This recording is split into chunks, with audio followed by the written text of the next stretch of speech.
Então vamos lá, continuando nosso cantinho da leitura. Em outro cenário, como eu já disse. Estou gravando aqui em Belo Horizonte, na casa do Davi e da Josi. Obsessões. E não nos deixes cair em tentação, mas livra-nos do mal. Jesus.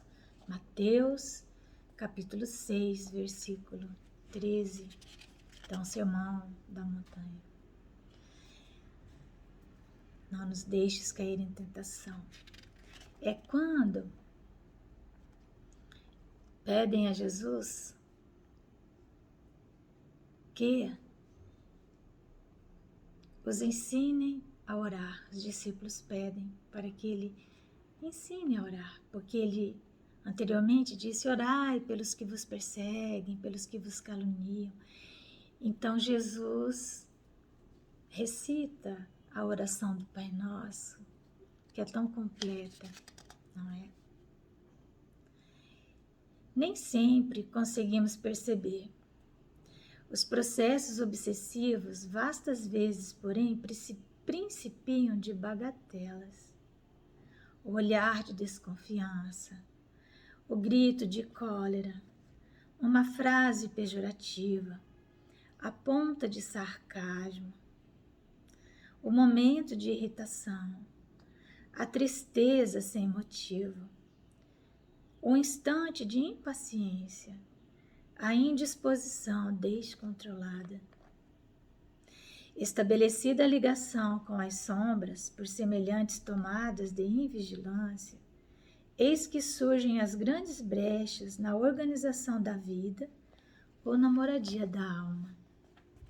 A desarmonia em casa, a discórdia no grupo da ação, o fogo da crítica, o veneno da queixa, a doença imaginária, a rede da intriga, a treva do ressentimento, a discussão infeliz, o afastamento de companheiros, a rixa sem propósito, as obsessões que envolvem individualidades e equipes, quase sempre partem de inconveniências pequeninas que devem ser evitadas, qual se procede com um minúsculo foco de infecção. Para isso, dispomos todos de recursos infalíveis, quais sejam a dieta do silêncio, a vacina da tolerância, o detergente do trabalho e o antisséptico da oração. Então, não nos deixes cair em tentação, mas livra-nos do mal. Significa que essa queda, ela vem sempre, após uma invigilância nossa, do companheiro, e o impacto que esse comportamento tem sobre nós. Então, muitas vezes somos nós aqueles que olhamos para o companheiro com desconfiança. O companheiro vem muitas vezes nos relatar uma ocorrência. Isso é comum nos grupos mediúnicos, não é? Quando o médium vem e relata alguma ocorrência e ele percebe no companheiro que há ali uma desconfiança, muitas vezes, nossa, então, o cuidado que precisamos ter, né? Porque isso vamos dizer assim, aquele pequeno momento que pode desencadear grandes problemas, grandes processos de largo curso, né? Às vezes o grito de cólera. Em o Evangelho há um texto sobre a cólera. A cólera não nos torna maus ou menos bons, mas ela pode causar muito mal. Então, é necessário que façamos o que nós chamamos de ponte ao futuro no nosso dia a dia, estabelecendo um comportamento junto àqueles que naturalmente nos toleram mais, estabelecendo uma maneira de nos relacionarmos, criarmos o hábito da fala serena, do gesto de paz, para que possamos ir criando fibra moral. Assim como na academia nós criamos fibra muscular, nas ocorrências do dia a dia, conforme nós vamos tolerando, conforme nós vamos estabelecendo silêncio diante de algum capricho doméstico, veja que o texto do Emmanuel, ele está relacionado com o texto anterior que nós vimos na semana passada. Então, os pequenos caprichos, se nós conseguirmos o ar da tolerância, o olhar da paz, darmos à nossa face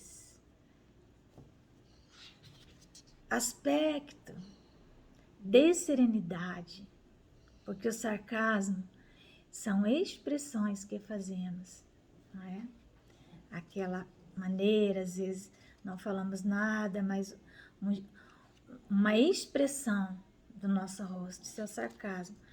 Então, manter diuturnamente o rosto sereno, o olhar sereno, porque nós vamos então criando fibra moral para que na hora grave, nós tenhamos força e não venhamos a sucumbir na cólera, porque quando estamos encolerizados é porque já nos descontrolamos, perdemos o controle sobre as nossas sensações, né? Aquela impaciência. A paciência, ela significa a ciência da paz. É uma ciência. Não é algo... a paz não é algo que nós conquistemos do dia para a noite. Precisamos desvendar essa ciência. Precisamos estudar o que seja a paz. Então, a paciência não é simplesmente nos calarmos, mas é desvendarmos, é termos ciência, estarmos sabedouros do que signifique a paciência e o quanto desejamos paz. Isso aqui é paciência. Às vezes nós pensamos que paciência é sentar à beira do caminho, ficar esperando as coisas acontecerem. Não é isso. É uma ciência. E nós vamos aprendendo com um comportamento adequado, né? Então, quando nós nos impacientamos, perdemos a conexão com essa ciência da paz, a sombra começa a enveredar no nosso lar, desarmonizando a nossa casa, os grupos aos quais pertencemos. Então vem a discórdia, vem a nossa incapacidade de estabelecermos um ambiente de equilíbrio. E, naturalmente, a obsessão se instala, seja de desencarnado para encarnado, de encarnado para encarnado, ou de encarnado para desencarnado. Então, as obsessões, elas começam nos nossos pequenos deslizes, nas pequenas invigilâncias. Então, vamos vigiar mais, tolerar mais e desvendar o que seja paz. Que Jesus nos abençoe.